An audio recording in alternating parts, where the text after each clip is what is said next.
Bob Allen is an emeritus professor of management at the University of Wyoming, where he served as department chair, director of the MBA program, associate dean of the College of Business, and as the university's first conciliator. As university conciliator, he worked to settle disputes between members of the faculty and university administrators. Since 1977, he has arbitrated over 500 labor disputes. Please welcome Bob Allen.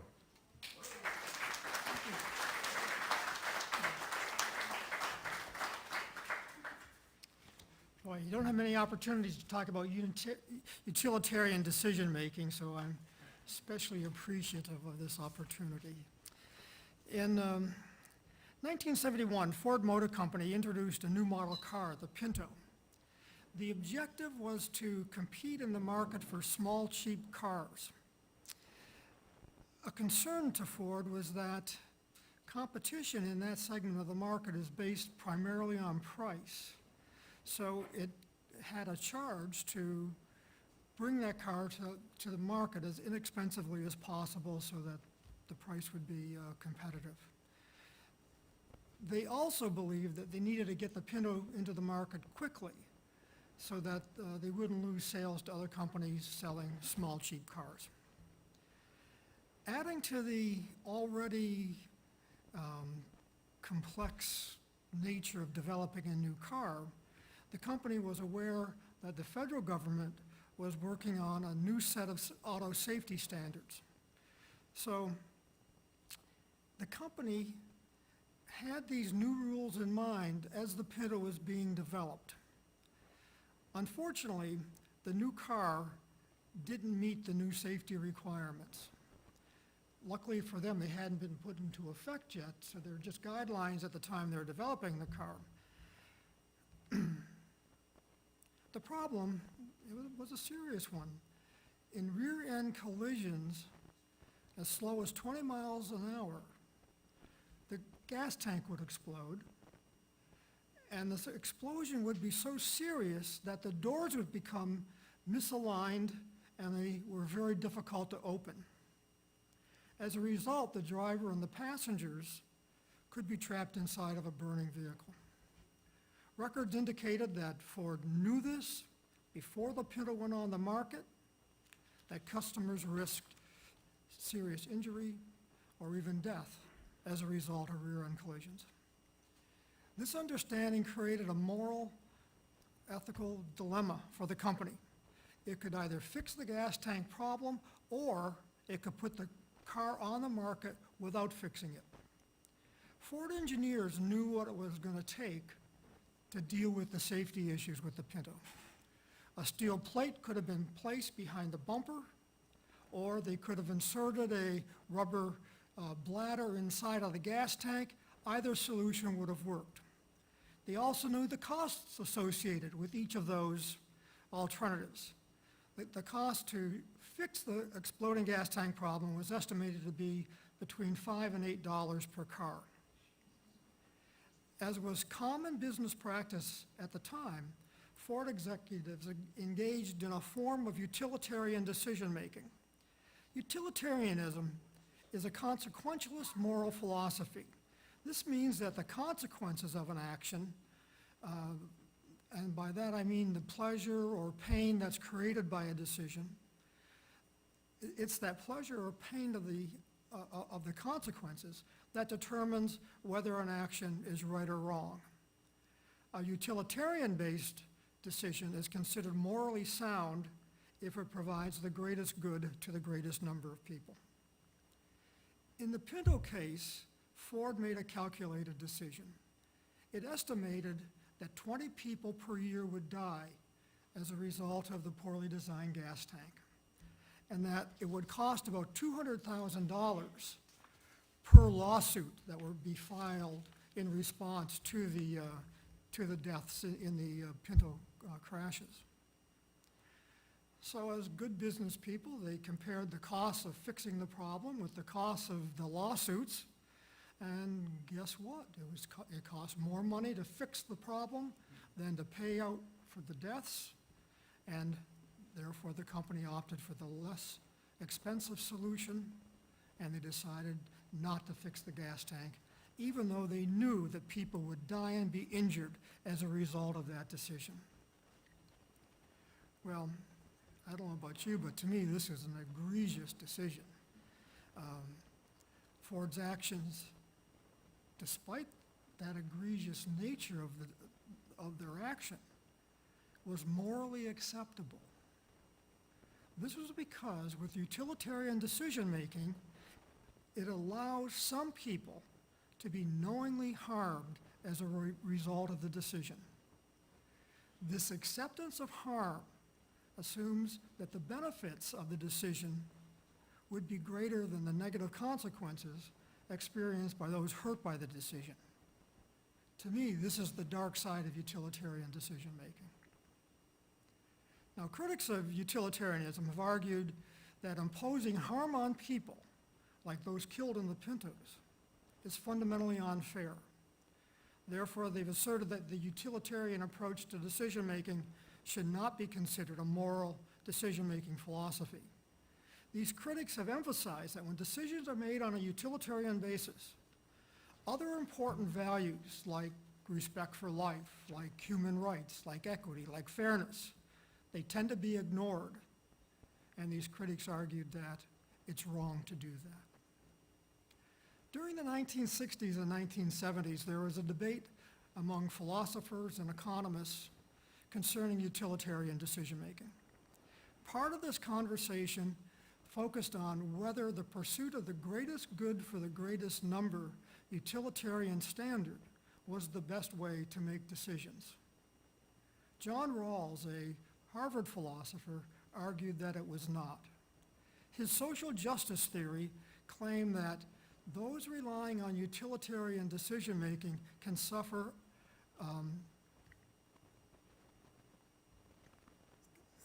I want to use his word. He used the word tyranny. He says that utilitarian, they risk tyranny because of the disadvantaged minority was harmed by decisions. Like in the Pinto case, those people disadvantaged, it's not just inconvenience, it's serious injury, it's death. And so Rawls was a strong critic of utilitarian decision-making. So to address his concerns, Rawls presented an alternative to the greatest good for the greatest number standard. He held that when making decisions, we should be guided by a relatively simple, straightforward rule. Fairness is good.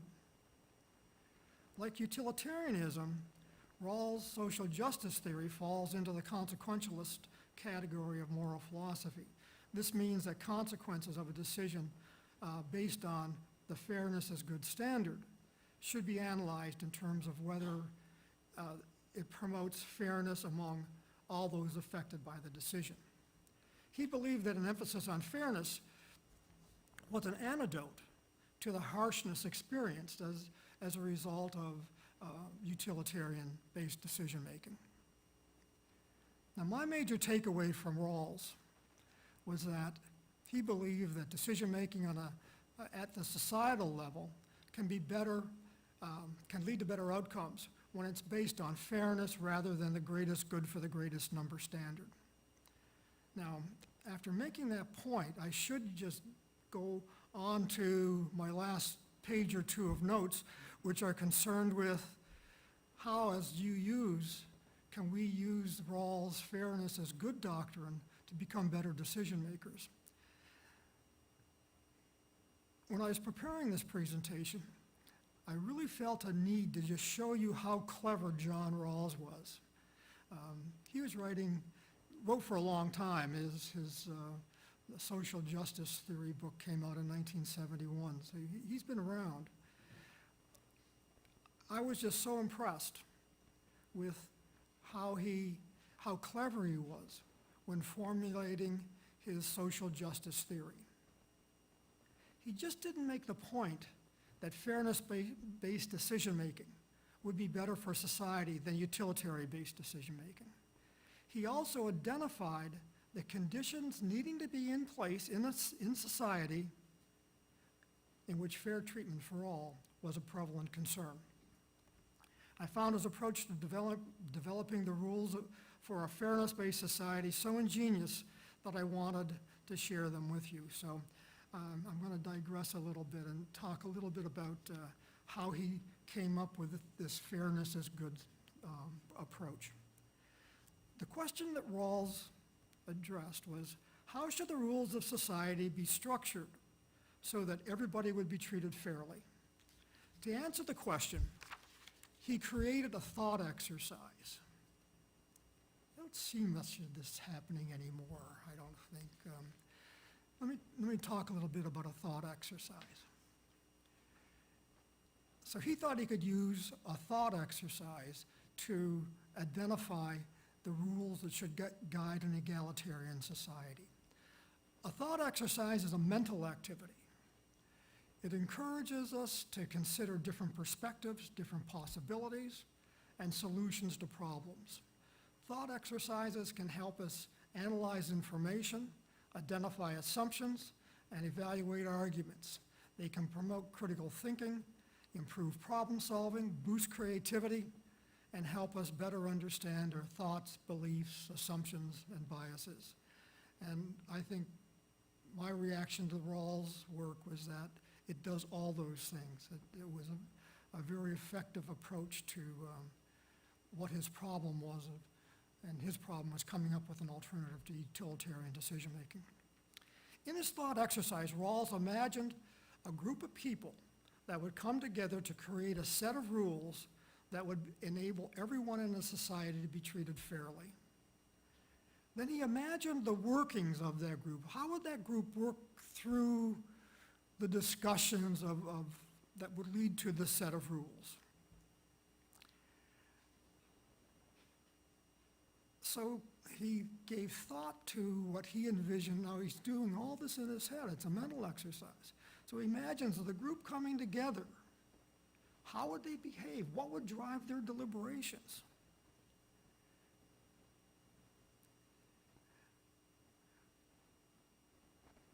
Rawls assumed that the group would have a tough time coming to an agreement on a set of rules.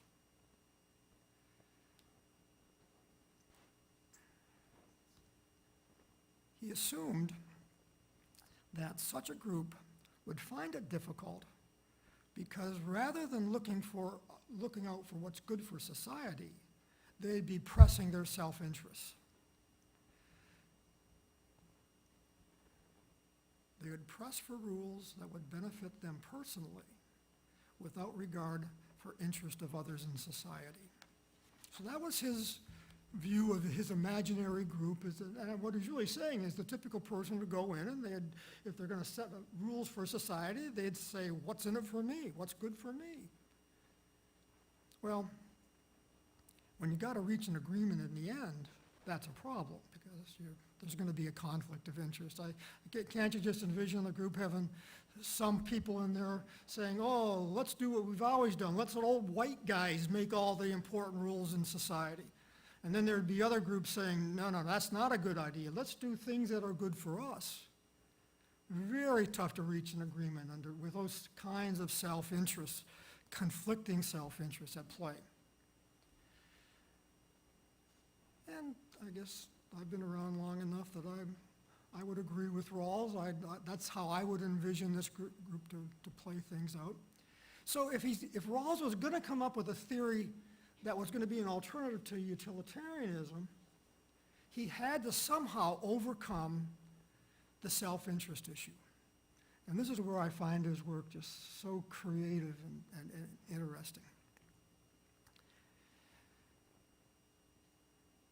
To eliminate self-interest from the group's deliberations, he came up with, in my experience, a novel idea. Even though you see something like it in the Harry Potter books, but that was much after Rawls was writing. He came up with what he called the veil of ignorance, which to me just seems like the invisibility cloak out of Harry Potter, that things are different when you're under the invisibility cloak, or in Rawls's case, things are different when you're under the veil of ignorance. So his approach was that the group would go under this veil of ignorance And what that meant is they retained everything they knew about everything, but about one set of variables. They didn't have any information on their personal identity. They didn't know their gender, their race, their age, education, ethnicity, whatever.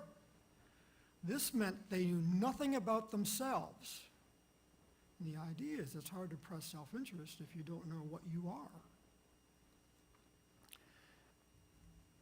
So how do people who have all their knowledge but that about their self-interest, how do they go about coming up with this set of rules?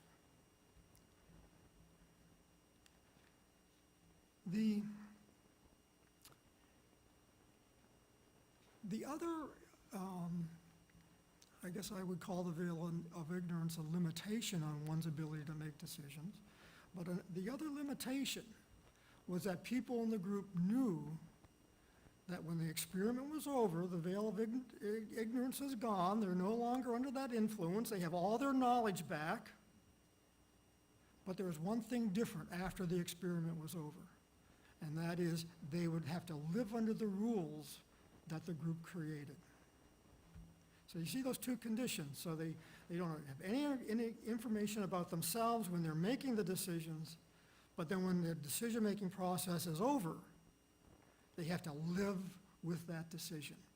And so now those identity issues become important because they may be affected positively or negatively by the rules.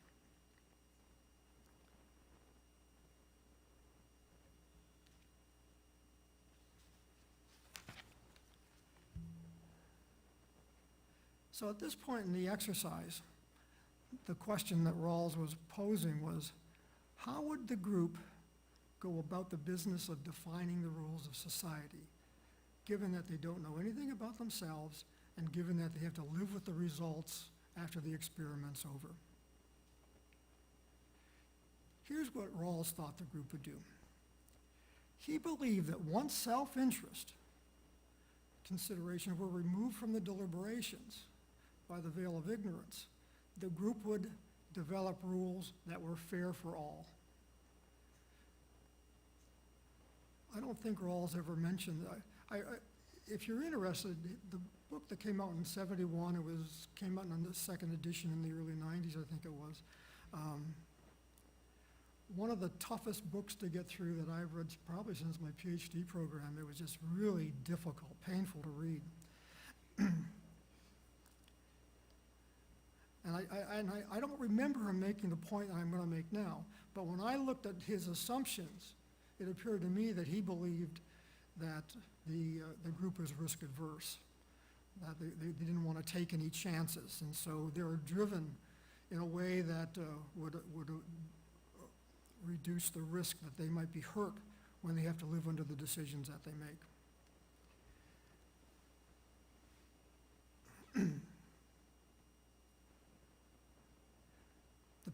He assumed that the people in the group knew the consequences, what would happen if unfair rules were developed.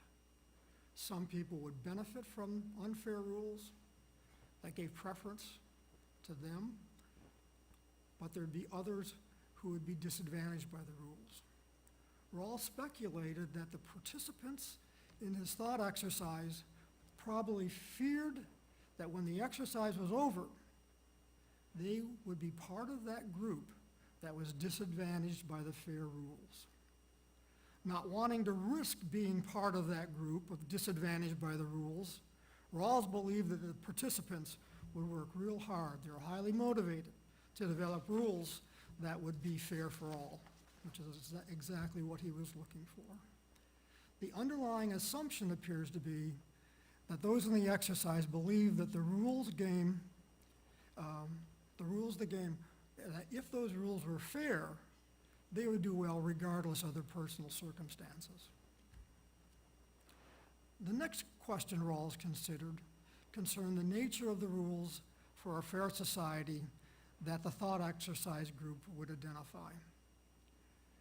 To minimize the risk of fair treatment, Rawls believed that the group would develop rules that would provide the people in society the maximum amount of individual freedom, as well as unbridled opportunity for developing the skills, knowledge, and abilities needed to be successful.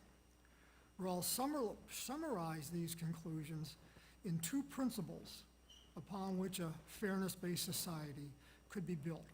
Now, the first principle said, now I'm quoting Rawls, every citizen should have a claim to a set of equal liberties, is the way he expressed it. And in that equal set of liberties, he included all the biggies: freedom of speech, religion, expression, the right to private property, the freedom of association. With these equal liberties in place, citizens could practice their own beliefs as long as they did not impinge upon the beliefs of anyone else. The second principle had two elements to it. One, the first element established that inequalities in society should be arranged so that the least advantaged would receive the greatest number of benefits relative to the benefits received by those who are better off. Guided by this example, the most advantaged people in society would have to give up some of their wealth so that resources would be available to benefit those who are less well off. This was viewed as a way of overcoming the disadvantages created by an unequal distribution of societal resources. The second principle, or the second element of this second principle, furthers the cause of fairness by requiring organizations such as government, businesses, educational institutions to provide equal opportunity to everyone in the competition for jobs. To do this, positions within organizations had to be filled based on merit. For a merit-based system with an emphasis on qualifications to be effective, Rawls' second principle established that everyone had to have a reasonable opportunity to develop the skills and knowledge needed to be competitive when it came to merit. Rawls asserted that those two rules, these very broad rights and this idea of having people compete based on merit, of something lacking in our society today, is that not everybody has equal opportunity in developing the skills, knowledge, abilities to be competitive in the job market. And Rawls is saying, you gotta have that. If you're gonna have a merit-based society, you have to have broad opportunities with respect to preparing people to be competitive.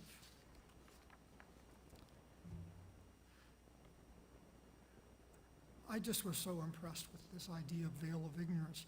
How do you take self-interest out of it? You got to make up something because it's really so hard to do. And so anyway, that's my little trip back through the books called A Theory of Justice. And I hope, I don't hope you read it, unless you want to inflict pain on yourself. But it was a very influential book. He's considered one of the leading philosophers of the 20th century. I found Rawls' two principles to be rather idealistic. Imagine today asking the rich to give up some of their wealth so they can benefit the poor. I'll come back to that point in a minute. I found it rather idealistic, but I also found it very closely aligned with my view of the world. It's fit my personal values very well. Maybe as a lifelong educator, this idea of making sure everybody's well prepared was an important part of it. I was also impressed with the thought exercise. How do you deal with this really complex issue of coming up with rules for society based on fairness? Just knocked me over, and that's why I wanted to talk about it this morning. You just don't get very many opportunities to talk about John Rawls and his social justice theory. As much as I like Rawls and his social justice theory, I don't think the current political environment is amenable to the adoption of the fairness is good standard. You know, maybe just because we're a month into, or a couple of weeks into the Trump administration, it just seems that there's greater emphasis today on ways for the rich to get richer than on ways to create uplifting opportunities for those who are least well off in society. So although Rawls' social justice theory is not likely to displace utilitarianism, I believe that we as UUs can still learn from it and its emphasis on fairness. Think about the first two UU principles.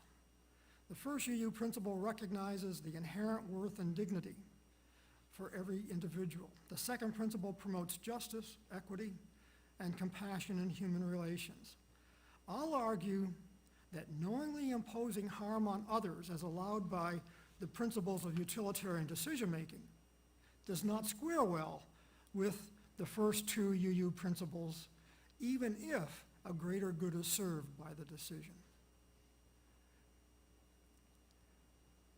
Building on Rawls' fairness is good standard and building it into our personal decision-making, I think we were better able to practice those first two UU principles. I'm not suggesting that we give up on utilitarian decision-making. It works well, and it works well in many, many different circumstances. You know, my hope is that we can learn from Rawls the role of fairness and what it takes to be fair, and that by injecting that into the utilitarian decision-making process, we can take out some of that harshness that can be the result of utilitarian decision-making. Those situations where we know people are going to be hurt. We have no moral obligation under utilitarianism to be concerned about them, as long as that greater good is served. But I'm saying we should be concerned about them. The fair thing to do is to be concerned about them. And as UUs, that's very consistent with our values in general. You know, I recognize that it might not be feasible to eliminate all the harm that's created by a decision. What I'm suggesting is that there may be ways to lessen the harm, make it a little more tolerable, make it a little less painful for those who are hurt by it. And I'm out of time. Let me just quickly mention a couple points. One thing is, it's not uncommon, or let me put it in a positive way, it's common in utilitarian decision-making. The focus is on coming up with alternatives to your problem, whatever it is, that maximizes good outcomes. And we're focusing on those good outcomes. And in that process, we overlook the fact that we may be hurting somebody. No matter how well we're intentioned, our decision could be hurtful to somebody.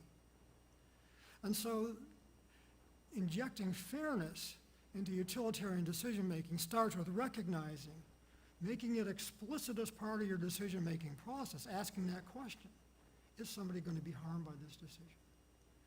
It's not enough, though. That's the first step. The second step is to find out how are we hurting them? How are we disadvantaging them? What's their problem with the decision that we're going to make? And this is the point where communications is so important. I picked sound of silence as part of the service today because of its emphasis on effective communications. Now, if you're in the decision-making process and you stay silent about that important issue of hurting people, that's a problem. And that's a problem we need to overcome. And so it's not enough to identify the people. You have to identify them and understand what's going on and why they're going to be disadvantaged by the decision.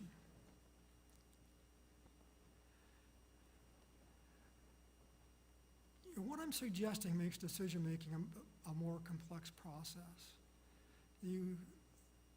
If you rely on utilitarian decision, I'm saying that's not enough. You got to do more.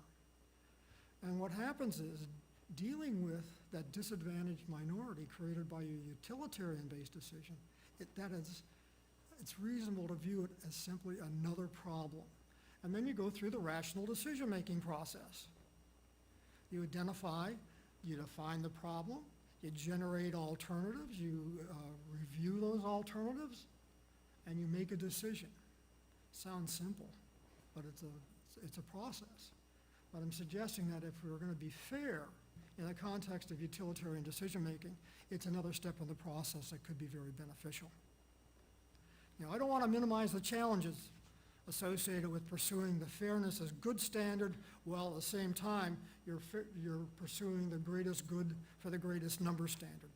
That's a tough agenda. But if fairness is important, that's what you need to do. You need to figure out how to do that. Let me conclude by saying it's unlikely that Rawls' social justice theory will replace utilitarian decision-making. I just think of, in this country today, trying to get the wealthy to give up more money in taxes. Everything's going in the other direction of lowering the taxes for wealthy folks. And to get the redistribution of resources to make this fairness as good approach work, you'd have to have a reallocation of resources across income lines. But I'll argue that being kind and understanding when dealing with those who are hurt by utilitarian-based decisions just might make us better decision makers. And then there's the additional benefit that it might be easier to implement a decision considered fair to all. It just may make it easier to put that decision into real life. I think the idea of being fair and being good decision makers are worthy objectives, and I think they're very consistent with our UU values. Thank you.